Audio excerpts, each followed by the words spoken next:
जीवन का हर क्षण निर्णय का क्षण होता है। प्रत्येक पद पर दूसरे पद के विषय में कोई निर्णय करना ही पड़ता है और निर्णय अपना प्रभाव छोड़ जाता है।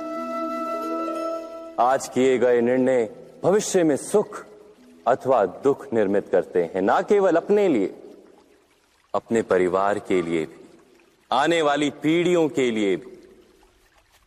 जब कोई दुविधा सामने आती है तो मन व्याकुल हो जाता है, अनिश्चय से भर जाता है। निर्णय का वो क्षण युद्ध बन जाता है और मन बन जाता है युद्ध भूमि।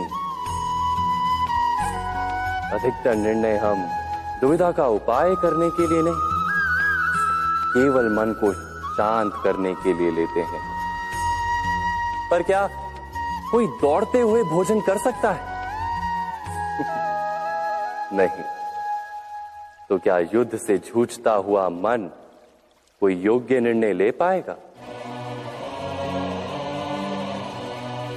वास्तव में शांत मन से जब कोई निर्णय करता है तो अपने लिए सुखद भविष्य बनाता है, किंतु अपने मन को शांत करने के लिए जब कोई निर्णय करता है तो वो व्यक्ति भविष्य में अपने लिए कांटों भरा वृक्ष लगाता है।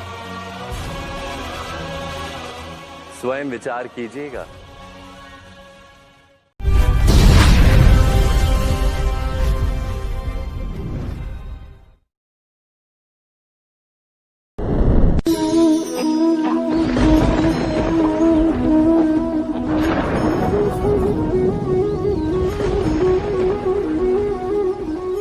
सपनों और पूर्वाभासों के आधार पर हम भविष्य के सुख दुख की कल्पना करते हैं।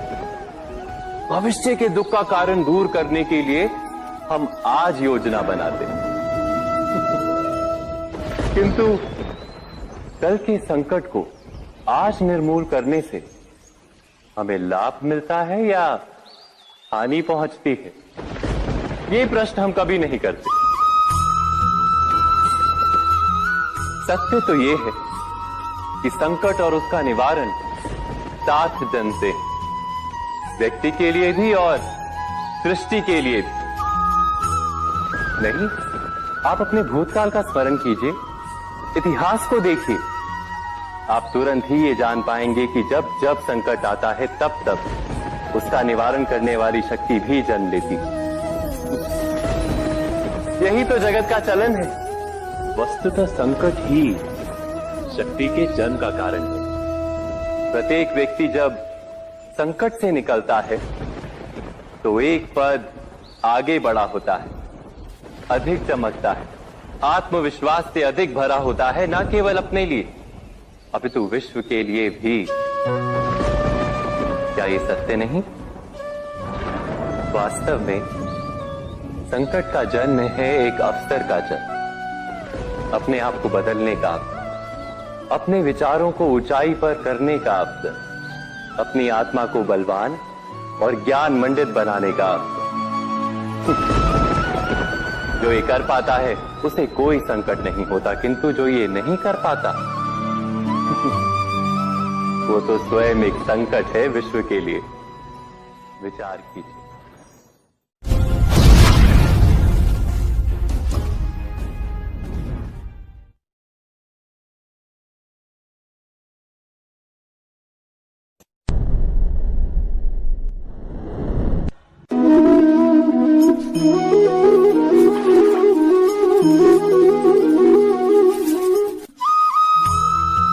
जीवन में आने वाले संघर्षों के लिए जब मनुष्य स्वयं को योग्य नहीं मानता, जब उसे अपने ही बल पर विश्वास नहीं रहता, तब वो सद्गुणों को त्याग कर दुर्गुणों को अपनाता है।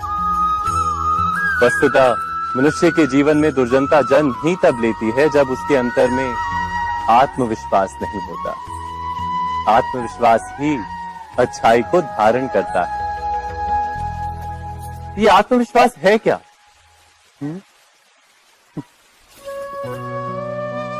जब मनुष्य ये मानता है कि जीवन का संघर्ष उसे दुर्बल बनाता है, तो उसे अपने ऊपर विश्वास नहीं रहता।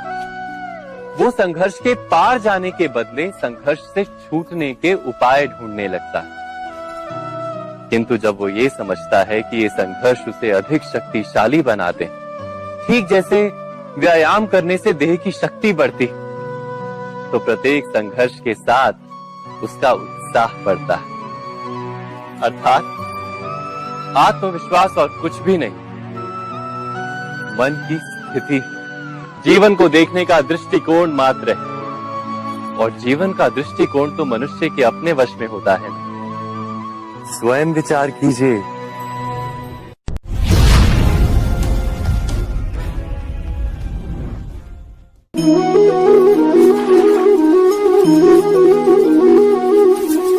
पिता सदा ही अपने संतान के सुख की कामना करते हैं, उनके भविष्य की चिंता करते रहते हैं। इसी कारणवश सदा ही अपने संतानों के भविष्य का मार्ग स्वयं निश्चित करने का प्रयत्न करते रहते हैं। जिस मार्ग पर पिता स्वयं चला है, जिस मार्ग के कंकर पत्थर को स्वयं देखा है, मार्ग की छाया, मार्ग की धूप को स्वयं जाना है, उसी मार्ग पर उसका पुत्र भी चले, यही इच्छा रहती है हर पिता की। निसंदेह उत्तम भावना है ये,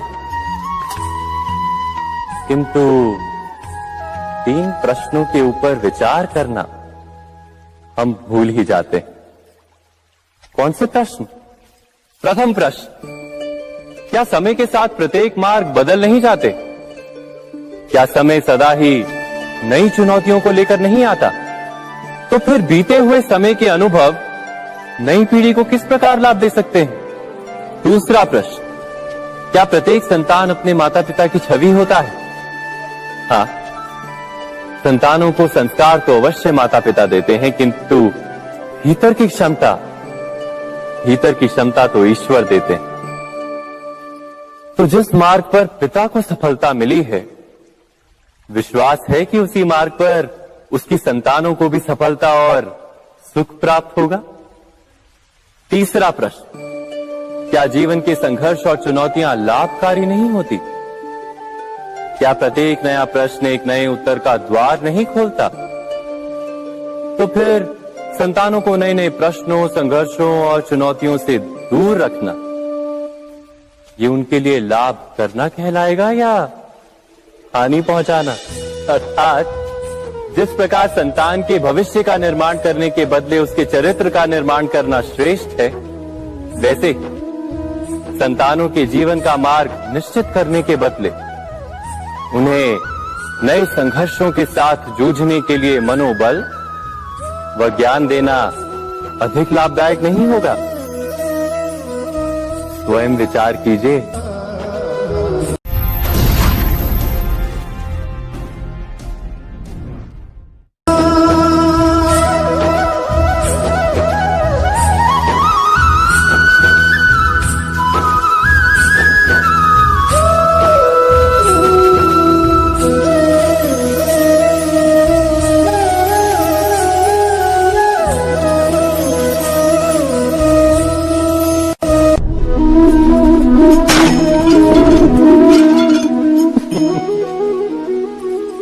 कभी कभी कोई घटना मनुष्य के जीवन की सारी योजनाओं को तोड़ देती और मनुष्य उस आघात को अपने जीवन का केंद्र मान लेता। पर क्या भविष्य मनुष्य की योजनाओं के आधार पर निर्मित होते हैं? नहीं। जिस प्रकार किसी ऊंचे पर्वत पर सर्वप्रथम चढ़ने वाला उस पर्वत की तलाई में बैठकर जो योजना बनाता है, क्या वही योजना उसे उस पर्वत की चोटी तक पहुंचाती? नहीं, वास्तव में वो जैसे जैसे ऊपर चढ़ता है वैसे वैसे उसे नई नई चुनौतियां, नई नई विडंबनाएं, नए नए अवरोध मिलते हैं। प्रत्येक पद पर वो अपने अगले पद का निर्णय करता है। प्रत्येक पद पर उसे अपनी योजनाओं को बदलना पड़ता है। कहीं पुरानी योजना उसे खाई में ना ढकेल दे। वो पर्वत को अपने योग्य नहीं बना पाता, केवल स्वयं को पर्वत के योग्य बना सकता है। क्या जीवन के साथ भी ऐसा ही नहीं? जब मनुष्य जीवन में किसी एक चुनौती को, एक अवरोध को अपने जीवन का केंद्र मान लेता है, अपने जीवन की गति को ही रोक देता है तो वो अपने जीवन में सफल नहीं बन पाता और ना ही सुख और शांति प्राप्त कर पाता।